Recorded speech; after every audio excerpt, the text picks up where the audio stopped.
קשר בין הפסקת האש מול איראן להוצאה להורג של קורדים באזור. מאז סיום המבצע עם כלבי, משהו אכזרי במיוחד קורה באיראן. יותר מ-600 קורדים נעצרו, לא על טרור, לא על ריגול, על זהות. We are laying the foundations for a widespread national resistance. הקורדים הם המיעוט הגדול ביותר באזור, שהם נלחמו בכל האויבים שלנו, כמו בדאעש וגם נגד המשטר באיראן. ועכשיו הם שוב משלמים את המחיר. יש כאלה שנשלחו לגרדום על אהדה לישראל. 3 צעירים הוצאו להורג באשמת שווא של שיתוף פעולה עם המוסד. המטרה כרגע נורא ברורה באיראן, להפחיד עם שלם, למחוק את התרבות, לגרום לקורדים לשתוק. אבל משהו אחר קורה. במקום שתיקה, יש התעוררות. The Islamic Republic fears the political awareness. מארגנים תנועות התנגדות לאומיות, מגושים קואליציות, יוצרים שיתופי פעולה עם עמים מדוכאים אחרים באיראן, מהבלוצ'ים ועד האחווזים. ומול כל זה, המשטר האיראני לא מפחד מהנשק שלהם, הוא מפחד מהרוח שלהם.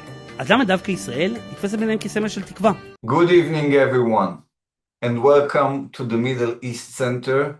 I'm Tom Wegner, your host, and I'm incredibly honored to bring you another crucial conversation that dives deep into the realities and aspirations shaping our region. Today, we have a truly extraordinary guest with us, a voice that rarely gets heard directly in our part of the world, especially in a public forum like this. I'm speaking with Ashtyako Poorkarim, a political activist, a keen Middle East analyst, and most importantly, the head of the Kurdistan independence movement operating in eastern Kurdistan within the boundaries of Iran. Ashtyako, thank you so much for joining us. It's truly a privilege to have you here. Hello and greetings to you, dear Tom, and thank you for inviting me to this conversation. I am Ashtyako Poorkarim, a political activist, Middle East affairs analyst, and currently the leader of the Kurdistan independence movement. Our movement is founded on the fundamental principle of the right of nations to self-determination and is based on democratic, secular, and human rights values. The goal of our movement is to end the historical occupation of Kurdistan's lands, which have been occupied by the Iranian regime, and to achieve national independence for the Kurdish people. For years, we have been active in the field of national struggles, pro-freedom diplomacy, and organizing Kurdish political forces, both inside the country and in exile. We believe that at this critical juncture in Middle Eastern history, the Kurdish people must, with awareness, cohesion, and unity with other oppressed peoples of Iran and the occupied lands, pave the way for their own liberation, freedom, and independent sovereignty. Could you please explain what has been happening in Iranian Kurdistan in recent days? Yes, in recent days, Eastern Kurdistan has once again witnessed widespread, targeted, and brutal repression by the occupying regime of the Islamic Republic of Iran. According to credible report from human rights sources and independent media, during the recent war between Iran and Israel alone, and especially after the ceasefire was announced, at least 600 Kurdish men and women have been arrested and imprisoned on charges such as sympathizing with Israel, engaging in civil activism, or simply because of their Kurdish identity. These arrests are part of a plan that goes beyond mere securitization. This project is part of the regime's structural effort to control the Kurdish nation through fear and silent elimination. During this same period, 3 young Kurdish porters and tradesmen who were simply working to make a living along the artificial borders between Iran and Iraq were executed by the regime on fabricated charges of collaborating with Mossad. This crime is not a random incident, but rather part of a systematic project of gradual cleansing of Kurdish identity, pursued through means such as physical repression, psychological warfare, economic impoverishment, cultural destruction, and forced migration. Why is the Iranian regime taking such harsh measures against the Kurds now? What is the immediate trigger for this escalation? In fact, The intensification of the Iranian regime's repressive measures against the Kurdish nation is a response to the Islamic Republic's geopolitical instability at the regional and global levels. With the gradual collapse of the regime's proxy arms in Lebanon, Syria, Iraq, and Yemen, the Islamic Republic's leadership is trying to restore and reinforce its shaky foundations of power by exerting intense pressure on oppressed peoples, especially the Kurdish nation in eastern Kurdistan. These crackdowns are not only a reaction to the protest uprisings and national awakening in eastern Kurdistan, but on a deeper level, they are a preemptive measure, an attempt to prevent the formation of a national revolution inspired by regional developments and the collapse of Iran's spheres of influence.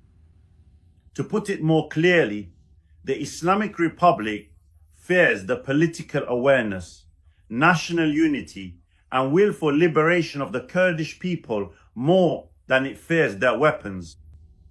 The enemy is afraid of our awakening, not our weapons. What actions are being taken by the Kurdish side in response to the crackdown by the Iranian regime? The Kurdish people's response to this wave of repression is a conscious and organized transition from scattered protests to the stage of a national uprising. This response is not limited to taking to the streets and chanting slogans.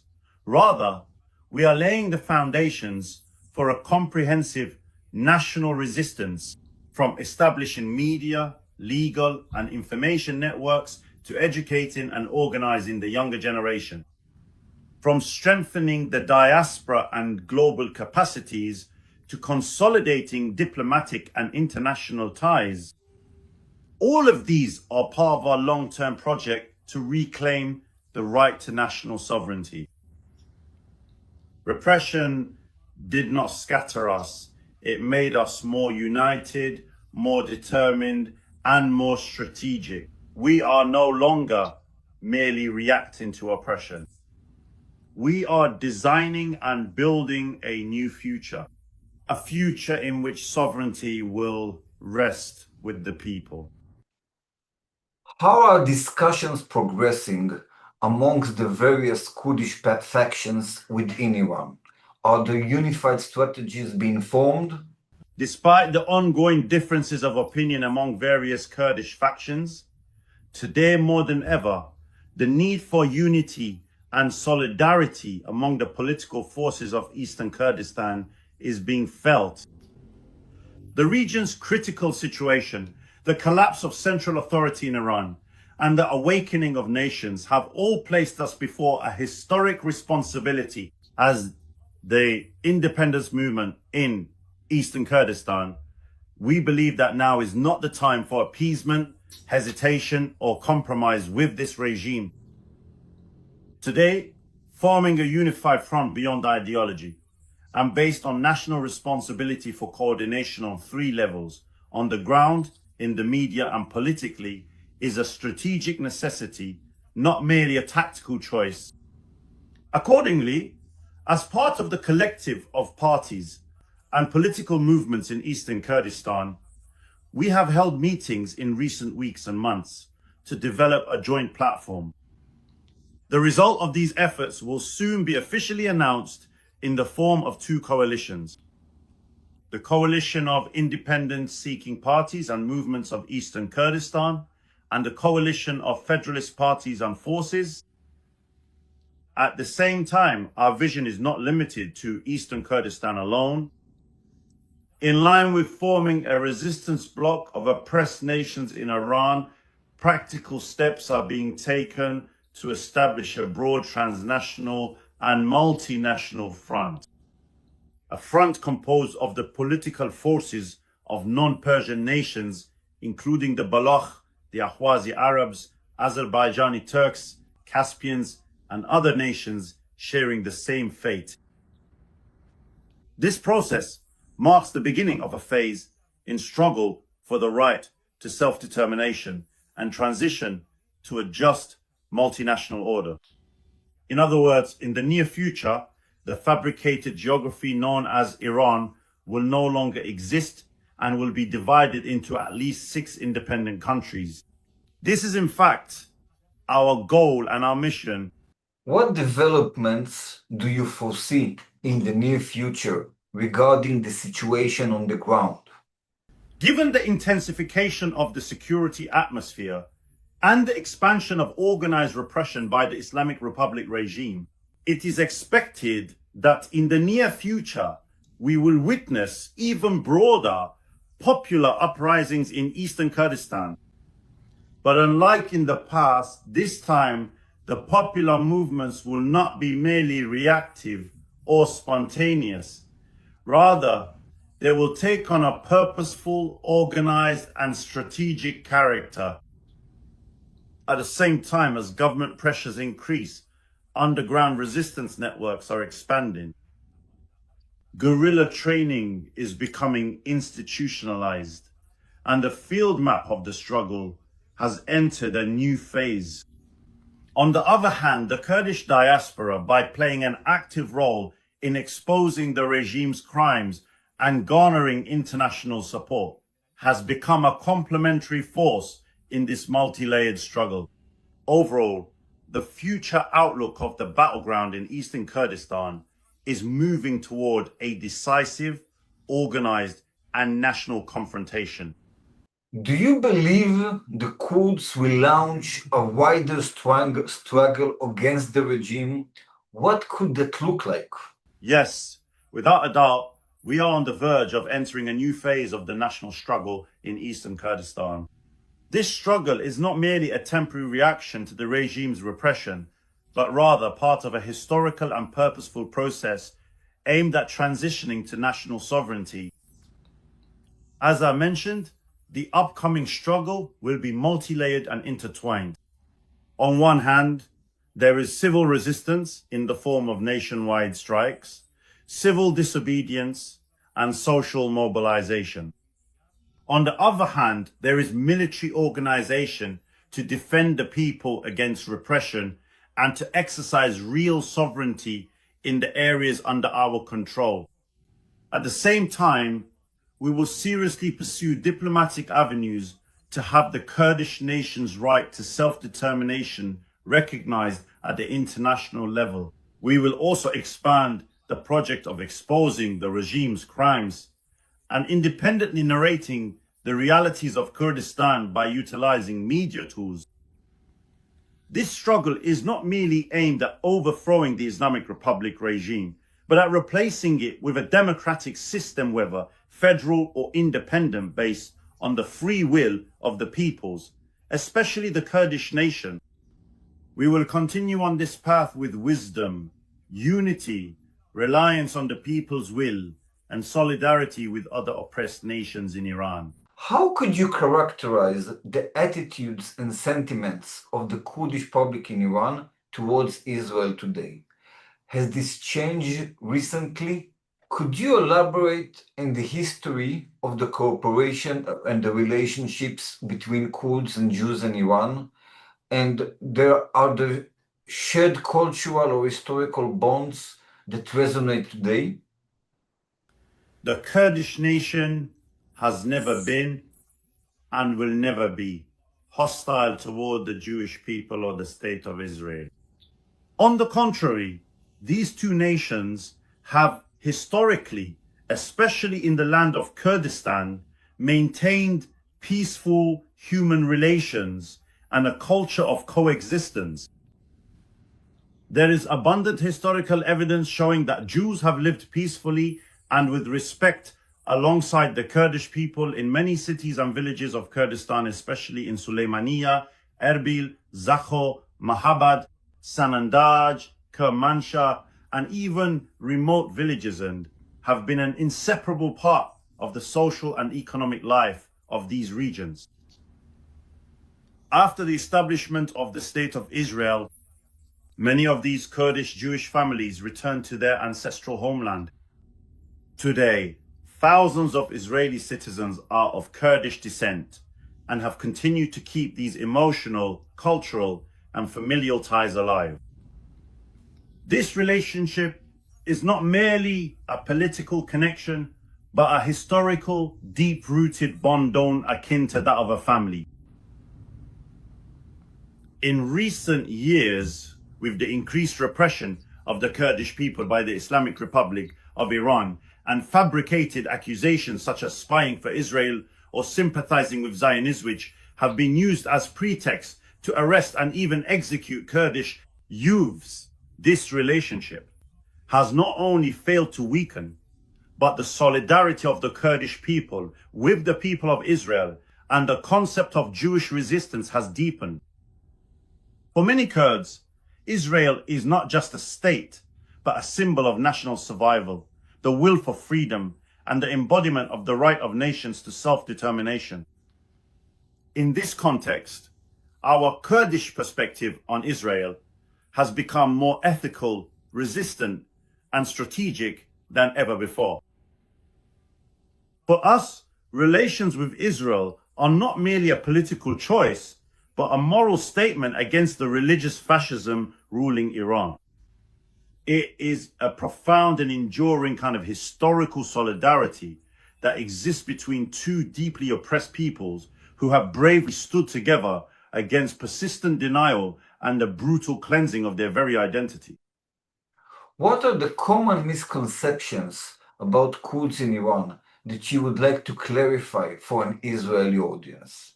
The greatest and most dangerous misconception about us, the Kurds of Eastern Kurdistan or Kurdistan under Iranian occupation, is reducing us to an ethnic minority within Iran.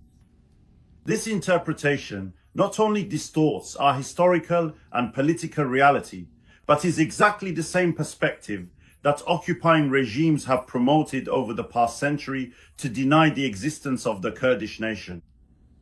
We are a historic nation with our own language, culture, land, flag, and independent political memory, separated only by the artificial borders of Sykes-Picot.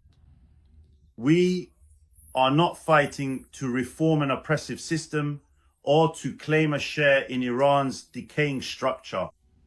We are fighting to end the occupation, restore national sovereignty, and establish an independent Kurdish state in Eastern Kurdistan, just as the Jewish people, after enduring exile and genocide, succeeded in reclaiming their land and national state. The Kurdish nation is now on the path to restoring its own sovereignty. The message I would like to convey to the Israeli audience is that we are the natural and strategic partner of any nation that believes in freedom, security, and the right to self-determination.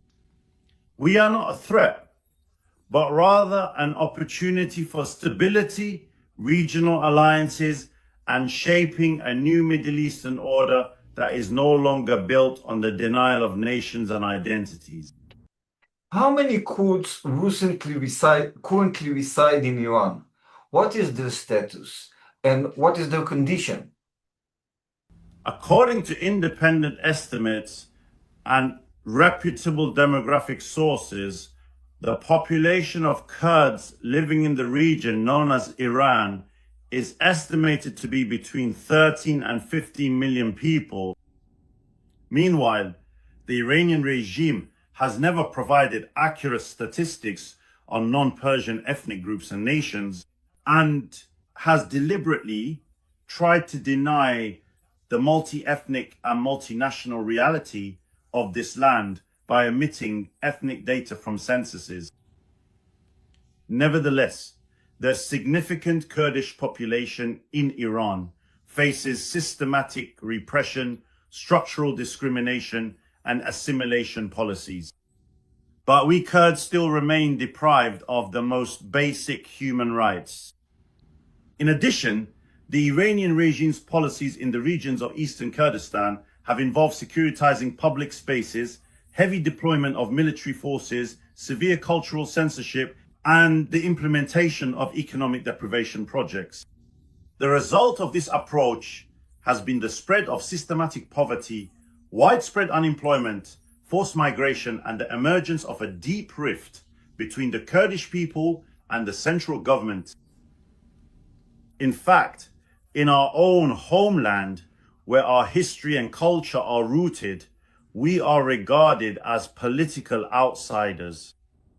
This is not a coincidence, but rather part of the Iranian regime's deliberate policy of identity cleansing, which seeks to legitimize its territorial existence by denying ours. Yet, despite all the pressures, the Kurdish people have continued their national existence and are now more ready than ever to claim their right to self-determination and to restore their historical sovereignty. How did the Iranian regime treated the Kurdish population even before the recent Israeli attacks? Can you provide examples of historical discrimination or repression against the Kurds? The behavior of the Iranian regime toward the Kurdish people, both during the Islamic Republic and under the previous Pahlavi regime, has always been marked by systematic discrimination, brutal repression, and denial of our national identity. The ruling regimes in Iran have never recognized the Kurdish nation as equal citizens. Instead, they have always treated us as a security threat. From the assassination of our political leaders, both inside and outside the country, to the bloody suppression of uprisings and civil movements, from the widespread execution of political and cultural activists to the killing of defenseless coal bars in the border mountains, our history is filled with clear examples of this structural oppression. The Kurdish language has been banned in ceremonies and the media. Our villages have been bombarded by artillery and fighter jets, and even the smallest legal demands have been met with imprisonment, torture, and death.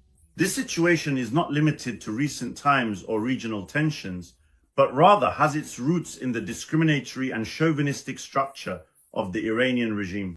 What we are witnessing today in the streets of Mahabad, Sanandaj, Saqiz, Kermanshah, and Ilam is a continuation of the same repressive policies that have targeted the Kurdish people for decades. Therefore, our resistance is not a temporary reaction, but the continuation of a historic struggle for survival, freedom, self-determination, independence, and the establishment of an independent Kurdistan state. Beyond the current conflict, what are the systemic challenges faced by Kurds in Iran in areas like education, employment, and political representation? Beyond everyday crises, the Kurdish nation in the artificial geography of Iran faces deep and structural challenges that do not stem from temporary mismanagement, but rather arise from the central government's systematic policies aimed at erasing and marginalizing Kurdish identity, economy, and political will. We have never had a true and elected representative in the real structure of power in Iran, neither in decision-making bodies, nor in security apparatuses, nor in national level policy making. Education in our mother tongue, which is a fundamental right of every nation, has been completely banned and suppressed. While other nations around the world view bilingual and multilingual education as a driver of development, the Iranian regime considers it a security threat. In the field of employment, the statistics speak to a bitter truth. The unemployment rate in the Kurdish regions under Iranian occupation is 2 to 3 times higher than the national average in Iran.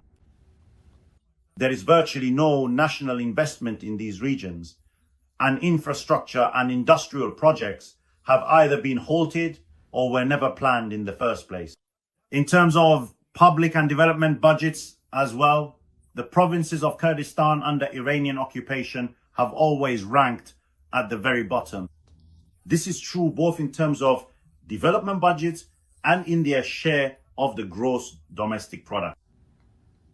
These are not random acts of discrimination, but rather the result of deliberate policies of centralization, economic suppression, and demographic engineering, all pursued with the aim of weakening the Kurdish national presence in Iran. Meanwhile, most underground resources, including oil and gas, as well as gold silver, copper, and iron ore, all found in Kurdistan. But this oppressive regime, having forcefully occupied this ancient land, has systematically plundered everything from invaluable ancient artifacts to all abundant underground and surface resources without allocating any rightful share to the indigenous Kurdish people. Overall, what we are facing is not just a crisis, but an entrenched structure of institutionalized discrimination, which can only be changed through the liberation and national sovereignty of the Kurds. What are your expectations from the Western world and from Israel? Are there specific types of support you're seeking? We expect the free world, especially Israel and Western democracies, to view the Kurdish issue not only from a humanitarian perspective, but also based on strategic principles and shared interests. Our expectations are clear, legitimate, and achievable. First, the official recognition of the Kurdish people as a nation under occupation and divided among 4 countries, seeking to reclaim their historical right to national sovereignty. Second, support for the Kurdish people's right to self-determination within the framework of the United Nations Charter, and defending this right in international bodies such as the Security Council, the European Parliament, and International Court. Third, providing intelligence, media, security, and political support to the independence movements of Eastern Kurdistan and other parts of Kurdistan in order to protect activists, strengthen diplomacy, and counter the state terrorism of the Iranian regime. Fourth, ending the double standards toward non-Persian nations in Iran and not sacrificing the Kurdish issue for the sake of nuclear negotiations or short-term geopolitical interests.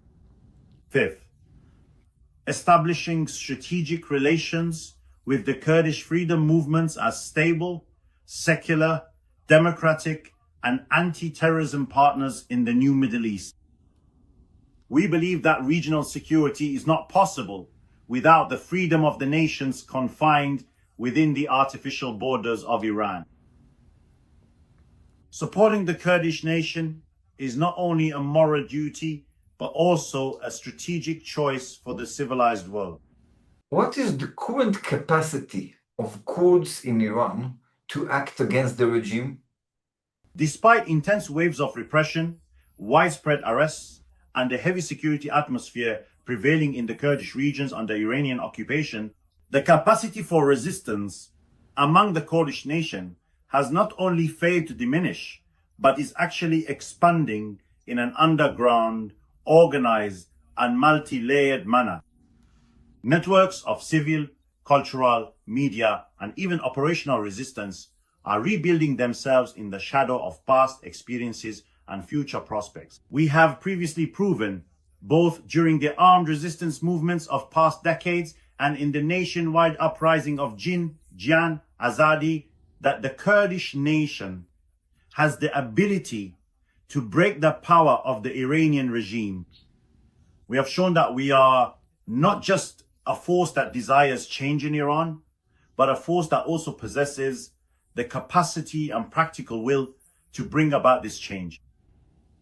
Now, more than ever, we are in need of targeted support from the international community.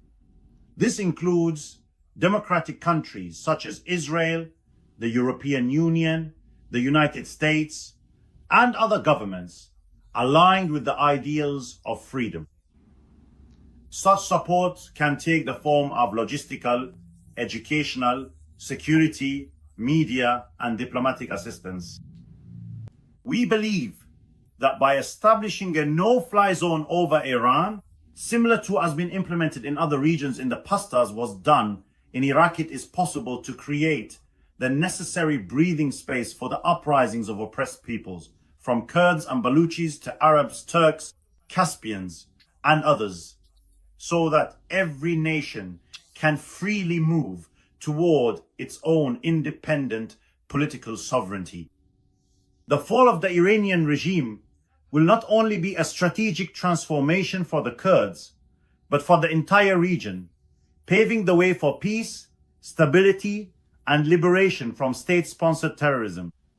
We are ready to seize this historic opportunity with responsibility and unity to shape a free future and to secure a democratic and liberated future for our peoples.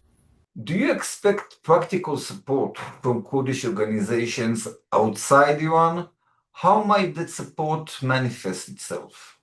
Undoubtedly, we also expect practical and effective support from Kurdish organizations and forces outside the borders of eastern Kurdistan. At such a decisive historical juncture, this support is not only possible, but also necessary and a national duty. The forms of this support can be diverse and complementary, including military, media, and security training, to prepare internal forces to confront repression and asymmetric warfare. Financial, legal, and logistical support to strengthen the infrastructure of civil and political resistance inside eastern Kurdistan. Forming joint international lobbies to challenge the Iranian regime in international institutions and to defend the Kurdish nation's right to self-determination.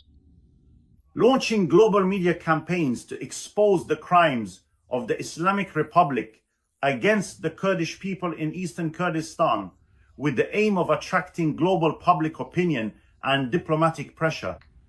Overall, we need organized cooperation that goes beyond mere slogan-based solidarity. Cooperation that can turn the potential of the Kurdish diaspora into an effective force in the field of the national struggle. Some Kurds in Iran seek to separate from Iran and establish an independent Kurdistan. On the other hand, there are Kurds who wish to replace the regime but remain part of a free Iran. Which scenario do you see more realistic today? Cooperation amongst various groups in Iran to replace the regime in Tehran, or a separatist Kurdish revolt that would lead to Kurdistan secession from Iran? We neither call it a rebellion nor merely an ethnic or national reaction. Rather, we consider it a natural, historical, and legitimate right for the Kurdish nation. In our analysis, merely changing the regime in Tehran without fundamentally transforming the political structure of Iran, which for centuries has been based on centralization, Persian dominance, Shiism, and the denial of non-Persian nations, cannot resolve the Kurdish issue. We view independence not just as a demand, but as a fair, sustainable solution in accordance with the universal principle of the right of nations to self-determination. However, if in the future a new structure emerges in Iran that transparently, securely, and internationally recognizes the Kurdish nation's right to self-determination, whether that be independence, confederation, or any other form, determined by the free will of the people of eastern Kurdistan, then it can be considered. But until then, we pursue the path of independence, not as a radical option, but as the only realistic response to a century of oppression. Is there a possibility of cooperation between you and the other opposition elements in Iran? Perhaps the Persian opposition, which opposes separatism, or perhaps other minority groups like the Balochs or Khwazis, who also face significant resistance from the regime. How do these various opposition movements coordinate, if at all? Certainly, cooperation is possible, but it is conditional on one fundamental and non-negotiable principle: the recognition of nations' right to self-determination. We believe that unity with other oppressed nations and occupied lands within the current geography of Iran, including the Baloch, Ahwazi Arabs, Turkmen, Azeri Turks, Caspians, and others, is not only possible, but a historical necessity on the path to dismantling Iran's colonial structure. However, this unity must be based on mutual respect, mutual recognition, and the rejection of any denial of each other's national identity. Our bitter historical experience with imposed partnerships and centralized narratives has taught us that no coalition will be sustainable without guarantees of equal rights and independence in political decision-making. As for the Persian-speaking opposition groups, dialogue or coalition can only be pursued if they openly and explicitly acknowledge that Iran is a multinational country, that the lands of these nations have been occupied by this regime, and that Kurds, Baloch, Arabs, Turkmen and other peoples are not minorities but nations with the right to national sovereignty. As long as this fundamental principle is not fully and unequivocally accepted, any form of alliance, regardless of its stated intentions or structure, will inevitably and regrettably merely reproduce the historical patterns of domination and occupation. Before we conclude, is there anything specific you would like to add or tell to the Israeli public?